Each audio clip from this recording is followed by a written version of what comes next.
Welcome everyone. From this opening screen and probably with the title of the video, probably figured out that this is going to be a Let's Play of The Legend of Zelda Ocarina of Time. Ocarina of Time is a game that, it's not one of my favorite games, but it's a game that I, enjoy and respect a lot. I wouldn't say it's my favorite Zelda game. I would say, at least of the 3D ones, I like Majora's Mask better, but I still find this to be a really great game, and there's a lot of cool stuff you can do with it.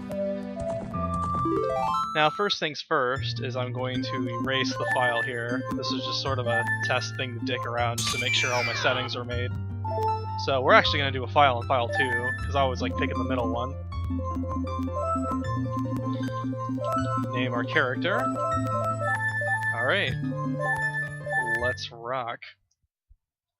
So like I said, Ocarina of Time is a game that I hold a lot of respect for, and it's one of those games that's just, I keep coming back to it.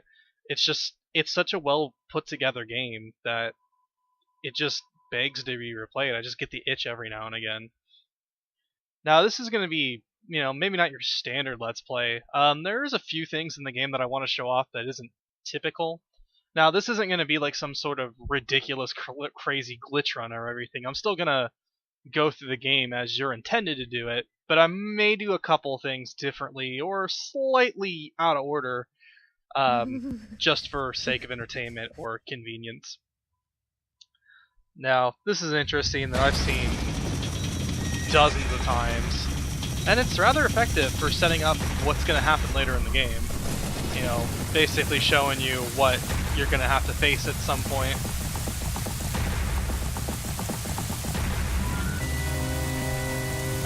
Yep, so there's Ganondorf right there. Link's like, oh shit! Who's this tall, long-nosed green man? Yeah, and now we're gonna get into one of the things that kind of irritates me about this game is the text speed. It's pretty slow. There's really no way to speed it up. I know some dialogue boxes, if you press B, you can instantly advance all the text. But most of these story-related ones are not like that. So basically, the Great Deku Tree, Deku, I'm not sure how it's supposed to be pronounced. I've heard pretty good argument for both ways, so I'm probably just gonna flip-flop my pronunciation on it just to keep everyone happy and piss everybody off equally. So basically, he's saying that, it's Duder's destiny, Link's destiny, to save Hyrule, and Navi the fairy here is going to be the one to help him out.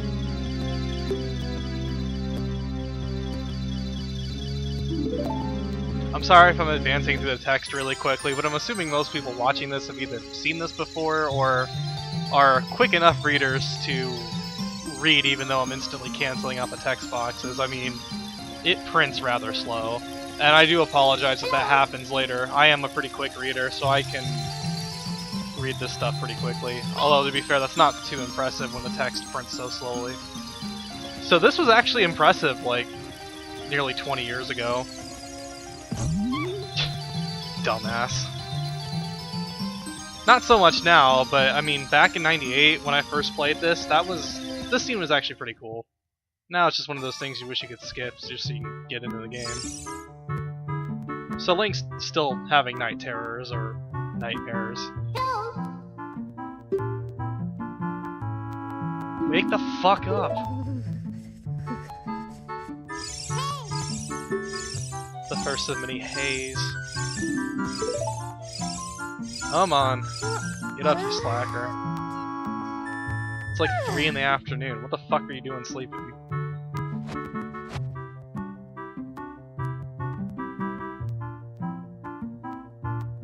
Yep. Navi the fairy. Partner. Yep, so we gotta go to the Deku Tree, right? Because he summoned us. So now that we finally have control.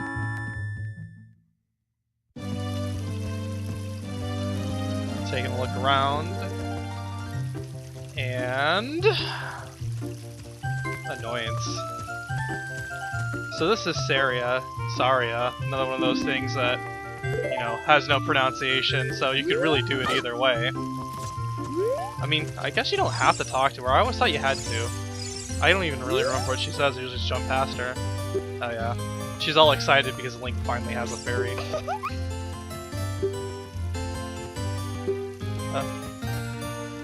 Yep, he summoned me, so you should probably talk a little faster.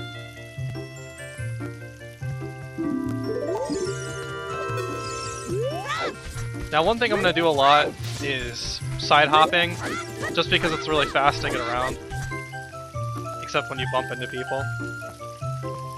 He made you cut the grass.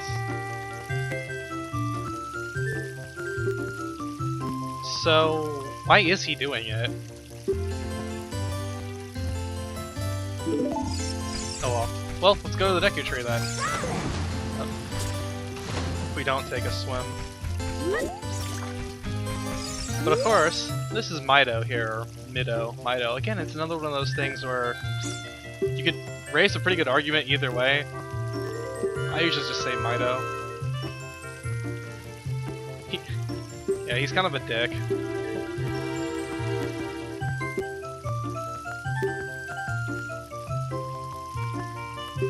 Well, he's got a point there.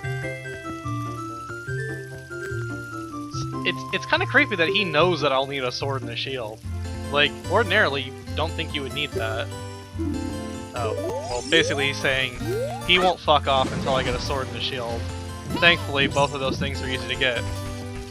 And this will be the first of the, hey, the Great Deku Tree summoned you. Yeah. Basically, every couple minutes, Navi will pop out to give you a reminder of what you're supposed to be doing because she thinks we have the memory of a goldfish and doesn't, you know, can't remember what we were literally told to do 4 times in the span of like 2 minutes. Now, Navi gets a lot of shit, but she's not nearly as bad as some of the other helper characters that would make their way into this franchise later. She's certainly not Fi, let's just leave it at that. So, on my way to get the sword right now, one thing I'm going to do while I'm doing this is get some money. Because we need at least 40 rupees in order to purchase a shield. Thankfully, damn it. Yeah, these boulders. This isn't a very difficult maze to get through, it's pretty small, but I usually end up getting pegged by the boulder. So this was actually the first time there was, in a Zelda game, where you had the big chest opening animation. As we all know, basically every single Zelda game now has that, but this was the first one to have it. And now the game's going to very slowly explain to me what a sword is, and that I should return it once I'm done, which actually doesn't happen. Because, well, Link has the Kokiri sword in Majora's Mask, so he obviously never put it back. It's kind of a dick move. Although, to be fair, that Kokiri sword looks different. It's actually a little more basic in its design, so maybe it's a different one? I don't know. I always thought it was weird. Because Aim calls it the Kokiri sword, but it looks like the hilt is completely different. I don't know, maybe he had it reforged before it went to Termina or something. I don't know. This is unfortunately the shit that keeps me up at night. So now that we have a sword, we can do a little bit more than we could before. Primarily cut bushes to get money. But that's slow. There's plenty of money just out in the open. You really don't need to cut any bushes. So 40 rupees, I mean, when I was a kid I thought it was kind of hard to get, but nowadays I know where all the hidden stuff is, so it's not hard. So there's a blue rupee over here. There's a few rupees in the grass here. I think there's 2 green rupees. Yeah. So we're already halfway there. If you jump across these 3 stones, you get 5 rupees. Yeah, this girl teaches you how to Z-target and talk to people, but I already know how to do this. Now, as you saw when I was equipping the sword, there was that big ugly white block over Link when I equipped the sword. That's because I am playing this on an emulator. I do own the game, I own several copies of it in fact, but I don't really have an ideal setup to capture N64 games. It just looks really blurry and crap, so I figured the slight emulator bug would be a better alternative to just looking like I smeared Vaseline on the screen. So we're gonna get the last little bit of money here. There's a few chests in here that we can just take. Yeah. I think both these boxes have hearts. In case you somehow manage to gravely injure yourself in the forest, which... I don't even know, can you? I guess if you... No? I don't even think there's a spot from where you can jump high enough to take damage. Oh yeah, and that 5 rupees respawns every time on the stones, every time you enter and leave. The 5 rupees behind the counter don't. In fact, it wasn't until like 10 years or so after this game came out that I actually realized there were rupees there. So now we got ourselves a shield. The Deku shield. Yep. And then it's gonna slowly explain to us how to use the shield. Nope, can't afford anything else, and there's nothing else there I want to buy. So now we're gonna equip the shield. Yeah, that white block. Yeah, I do apologize about that, although... N64 emulation has never been spectacular. So now Mido's gonna be a dick again. He's gonna say, we need a sword and a shield, but haha, joke's on you, I have a sword and a shield.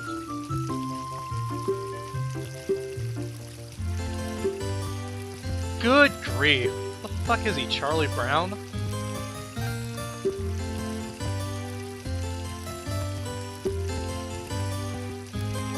Whatever. It's called by not being an asshole. And is that Grumble Grumble supposed to be a reference to the first game? Anyway, onward. Oh, our first opponents.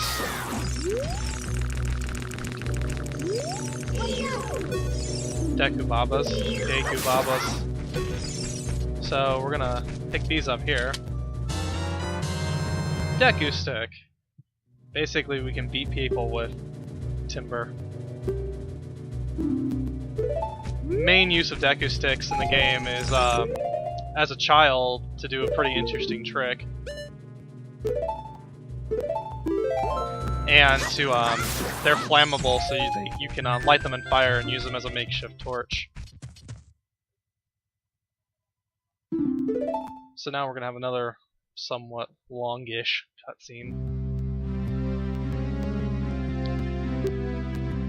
Yep, he's the tree. Oh boy. Yep, bad things are gonna happen to Hyrule.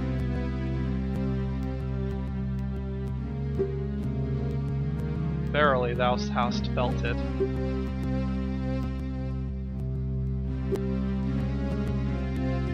Oh shit. Okay, so that text you can see. Basically he's saying there's been a curse placed on him. I need to go inside and figure out why he's cursed and uncurse him.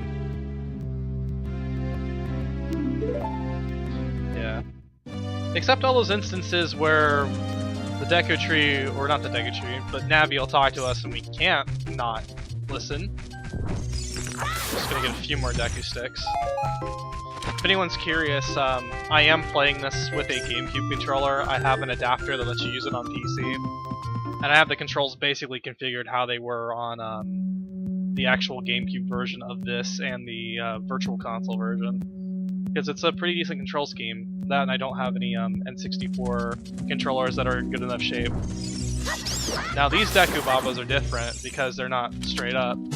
These ones drop Deku Nuts though. Basically, if you're one of the 2 people watching this who has never played the game before, you can throw those on the ground and they stun enemies. They're not terribly useful, but they... Damn it. They have their uses. I don't even think they work on Deku Baba, so yeah, they do. So if you use it on a Deku Baba, it goes stiff like that, and you can cut it and get a stick instead. So really, since we have nowhere to go, we're just gonna climb up the tree. No, one of these bushes usually has a heart. I said usually, but not that time.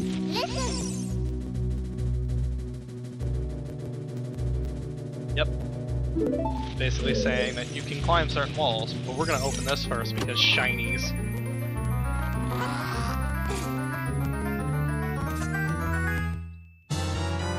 So we found the dungeon map, and I skipped through a bunch of text, but basically we now have ourselves a handy-dandy little map in the corner.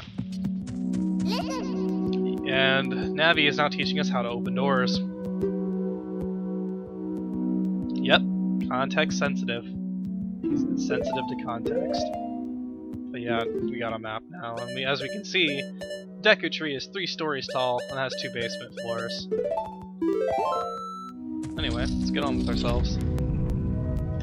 So we're gonna beat up this scrub here. Not really. You can't kill these ones. Basically, he's just gonna tell us a tip where if you're jumping off a cliff, if it's a short enough drop, you can hold forward and roll out of it and not take damage. And yeah, he says he can't tear it. Yeah, basically, if it's really high up, it doesn't work. But if it's in between, you can save yourself. Which is important, because there's a few areas where we'll need to do that. Damn it. So let's move forward. So what we're not going to do is we're not going to jump on that platform. Because I'm an asshole, I'm going to do things the weird way. So we're going to climb up here. And open this box for more additional shinies.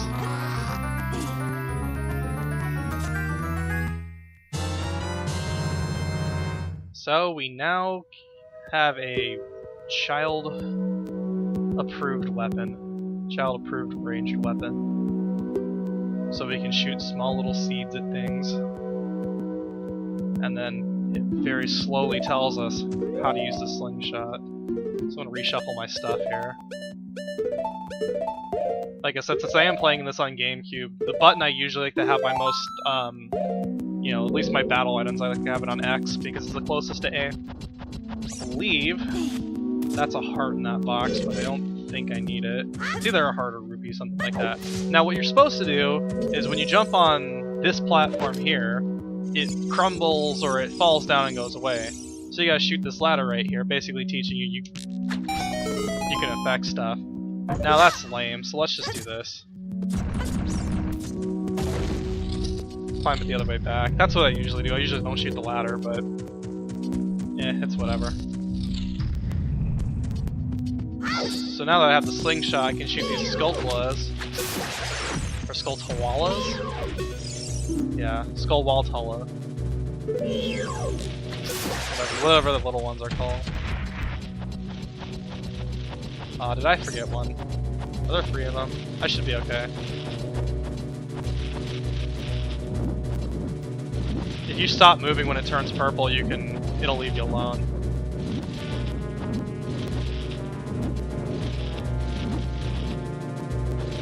Okay, I'm far enough away now.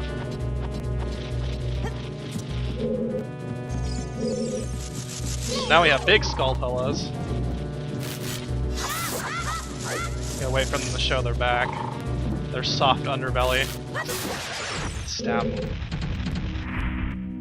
So then, you get up here, and then you might wonder, okay, well, there's no doors or anything up here. Just more... I've confused myself. God. Okay. Oh, see, I know why, but I know what's in that box. Yeah, this is to teach you that you can affect things with fire. See, if you take a stick out, catch it on there, you can then light torches that are unlit. That causes stuff to happen, like unlock the door. Now this switch here, on the right, press that down, temporarily makes those platforms raise out of the ground, which we can use in our quest to get shiny things. Hence, what's in this box here, because it gives off an enormous amount of light. Which is the compass. Okay, so now that we have that, yeah.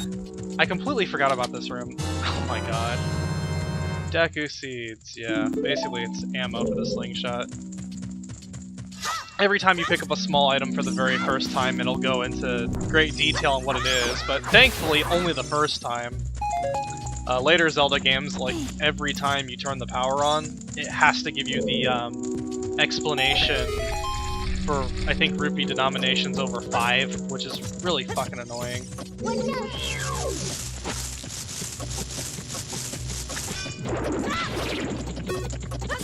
Yeah, we'll just ignore him. I think there's just a heart in here. Or what's that other box? Maybe both the boxes were heart. This little fellow over here, that's a gold skull fella. Hence, the gold coloration. Killing him gives you one of these. You get a token. Basically, there's 100 of those little guys in the game, and killing certain numbers of them at certain thresholds gives you rewards that you can redeem at certain areas later. I haven't decided if I'm going to go get all 100 of them yet, because you really only need 50 to get everything that's worth it, but if demand is high, if people want to see me hunt these things down, then I'll get it. Just wait for this guy to die. So we're just going to jump off here, because we hate life. Nope, just kidding. Land in the water here. So we're now on the basement floor. Hop up here. Step on that little switch right there to turn the fire on. Now, as you can see, we have 2 gold sculptors in this room, so I'm going to take care of both of them. Grab the wall. There's a few things we need to do in this room. But yeah, like I was saying, like in the newer Zelda games, like every time you turn the power on for the first, like, for that session of gameplay, you have to sit there and every time you pick up something, like minor, you have to see the thing again. Although to be fair, it's not as bad as I think Star Fox Adventures, where literally every item in the game, the very first time you pick it up, it does a big Zelda thing. I'm talking like smallest denominations of money. That game's equivalent to hearts. I can't remember what they are. Now this guy over here is a little trickier to get his token. I think they intended you to actually come back here later when you have the boomerang and get it that way, but that's dumb. So we're just gonna do a jump slash at the very end. You can grab it that way. I think pretty much everybody knows that you can get it that way, but I know a lot of guides, at least back when I was a youngin', said that, damn it, said that you needed to come back with the boomerang, which is completely untrue. And that's not even like something you really have to go out of the way and do. I believe this, what's in this box? Probably just a heart. Yeah, I mean, it's the first dungeon, so they were going really easy on you, making sure you had enough health and stuff. There we go. And then just burn the web. Interesting note, spiderwebs are actually, well, I think pretty much everyone knows this, but spiderwebs are not flammable in real life. So that's just something that this and basically every other video game in existence gets wrong or has a misconception. So we'll deal with this guy here. Yep. If you spare me, I'll teach you something cool. You'll never defeat his brothers unless you punish them in the proper order. 2, 3, 1. 23 is number 1. And, well, by definition, yeah, you are a traitor. So, in order to get out of this room, it's really simple. Just take the slingshot out and shoot somebody else's eye out. You'll have to forgive my accuracy. Again, I'm using a GameCube controller, and the sensitivity is a little different between this and an N64 stick. It's a little more sensitive than what I'm used to. Now Navi's teaching us how to dive. Not Navi dive, but dive. And if you aren't familiar with what Navi dive is, it's like a pretty simple glitch that allows you to get out of the forest pretty easy. So there's this switch down here. Basically she's telling us we need to press that switch to lower the water low enough so that when we hop on the platform over here, we can ride it to the other side of the room without this spinning shit hurting us. Now, you'll probably notice that all the blocks and stuff, like all the switches, have that crescent moon icon. That's actually only in the N64 versions of the game. God damn it.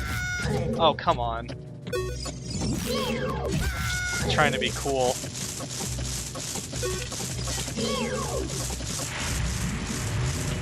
Come on. But as you'll notice, all the blocks and switches so far have this crescent moon icon on it. Now this is only present in the N64 versions of the game. If you're playing the 3DS version or any of the GameCube versions, whether it's the original or Master Quest, or if you're playing this on Virtual Console, all of this stuff will have a different icon.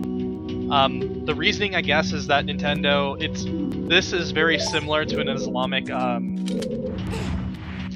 symbol, the crescent moon and star. So in order to avoid controversy that probably really wouldn't have happened, Nintendo just decided to change it to it's this different symbol now. If you've played a newer Zelda game, it's the symbol of the Gerudo. But yeah, they kind of changed it, and I can see why they changed it, but I prefer the original crescent moon better. I don't know why. I guess it's just because it's what I grew up with. Now, this is a pretty simple puzzle. Just grab a stick, light both the torches, and then the door opens. I guess it was just there to teach you that sometimes you may need to light more than one torch.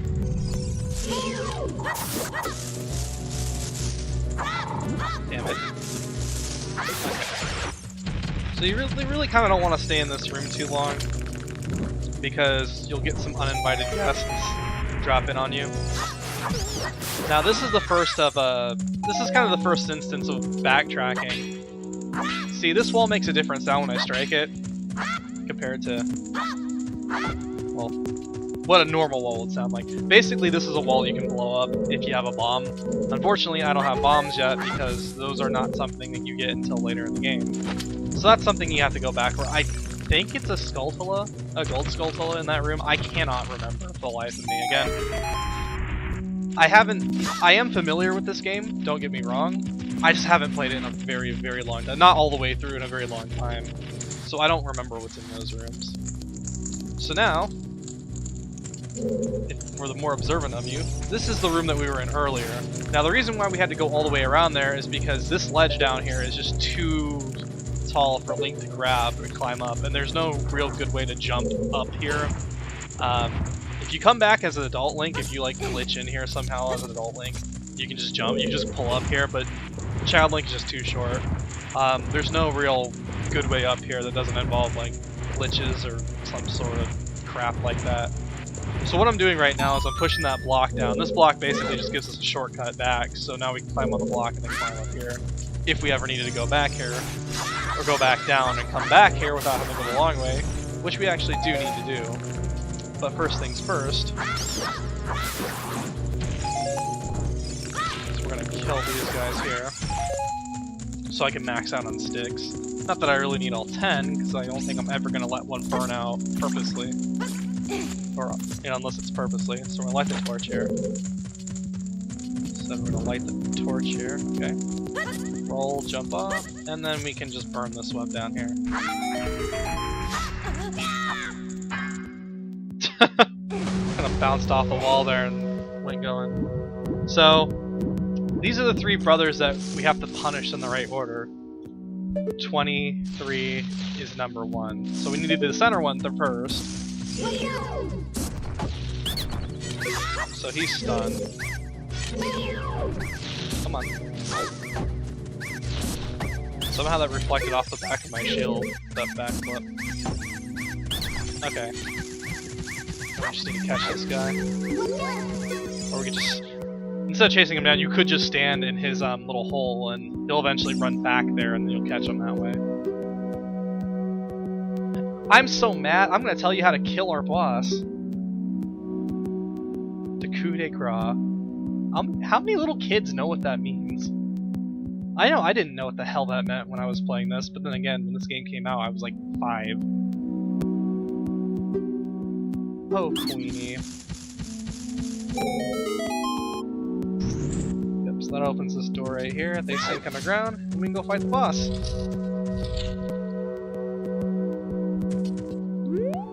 I'm gonna jump right backwards because I'm a cool guy like that.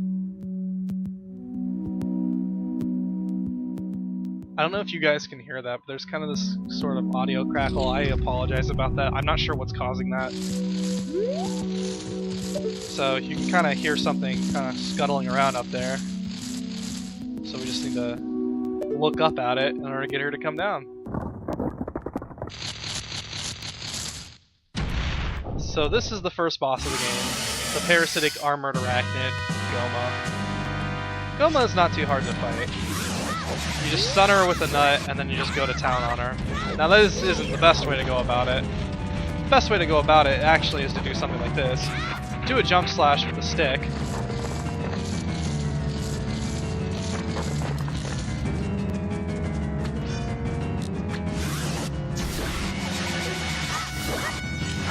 Damn it, I'm fucking the trick up.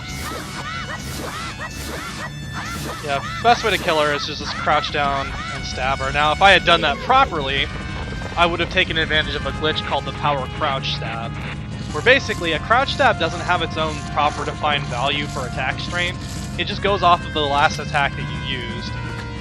So if I do a jump slash... Oh my god! My controls are not working! Wow, that was bad. So if I were to do a jump slash with the Deku stick, and then just start doing sword stabs, it would have the same power as a Deku stick. Now you might be wondering, what is so special about that? There we go. I want to at least hit her with the stick once. Now you might be wondering, what's so special about a Deku stick? Well, a Deku stick is actually as powerful as the Master Sword. I have no idea why, but it's the strongest thing Link as a child can use. And as you can see, he's holding a broken stick in his hand. That's like some sort of glitch. Yeah, because normally it's taller, but it did actually use one. But yeah, a Deku stick is actually as powerful as the Master Sword. So if you do a jump slash with it and then do crouch stabs, it does an insane amount of damage for this point in the game and shreds bosses and tough enemies. So we get our first heart container. Of course, in any Zelda game, after you defeat a boss, you get a heart container, and it gives you one extra hit. So we're gonna step into this blue warp here, and we're gonna get taken out of the Deku tree. So we're gonna walk all the way out, and we're gonna watch some more cutscenes. Basically, a really long cutscene that basically it's told to you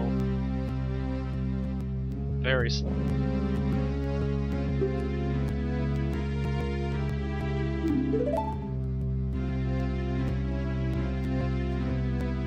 Even if I say no, thou must know my time is short. So why even give you the option?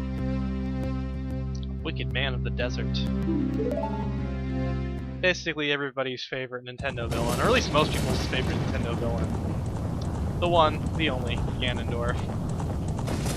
I like Ganondorf. He's one of my favorite gaming villains, just because he's one of those characters that is, you know, he thinks very highly of himself, and he's very proud, but the thing is like, he's got the power to back it up, and even though he always loses, he always manages to take Hyrule for a fucking ride while he does it.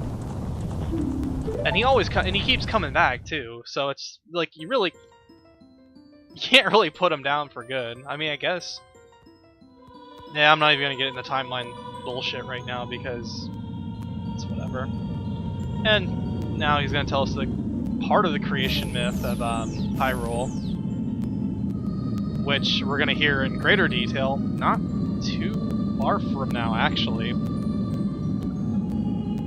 Yeah, very long cutscene.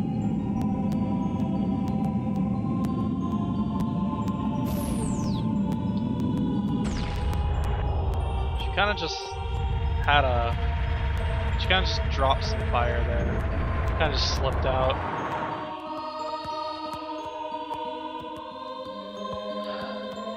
I don't know why, but the part where all the rocks are flying, it just reminds me of any of the numerous asteroid levels from any of the Star Fox games. I don't know why, I just got Nintendo on the brain for some reason.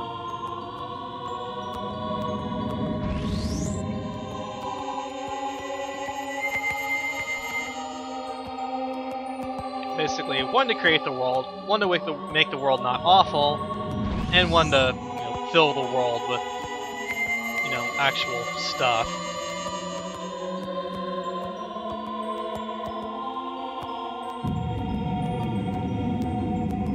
And then they just kind of said, yeah, we'll see you later. But they left They left a fragment of their power behind. Sacred golden triangles. Kind of sounds dumb when you say it out loud. Sacred golden triangles. It just sounds really kind of lame. But basically, that's the thing that everyone's lusting after.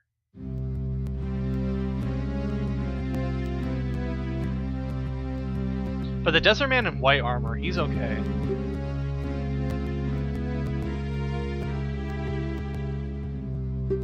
Guess exactly what we're gonna end up doing. Oh boy. He sapped your power. Is it because he's a tree? I apologize. Yeah, he was already worm food before we even got here.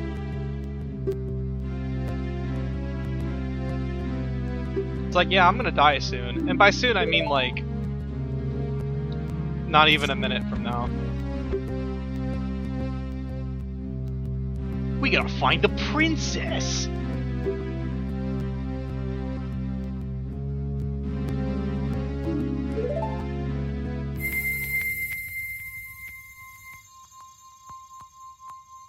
Yep, that's what Ganondorf wanted, was this little trinket right here. Now, one thing I never got, even as a kid, is that when you look in the bottom left corner of the text box, you can clearly see what this thing is supposed to look like. It's supposed to be like an actual jewel, but I know it's supposed to be transparent because of the gemstone to some degree. It just looks like it's swirling energy in there. I don't know. That's what it always looked like to me. Like, I know it's a jewel, and it's just, yeah, early 3D games. And now the text starts scrolling even slower because it isn't already slow enough. And sadly, the great Deku tree, shrivels up and dies.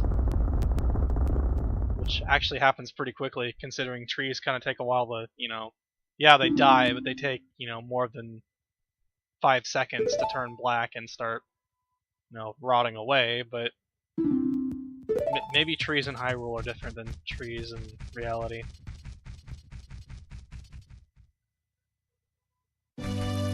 No, well,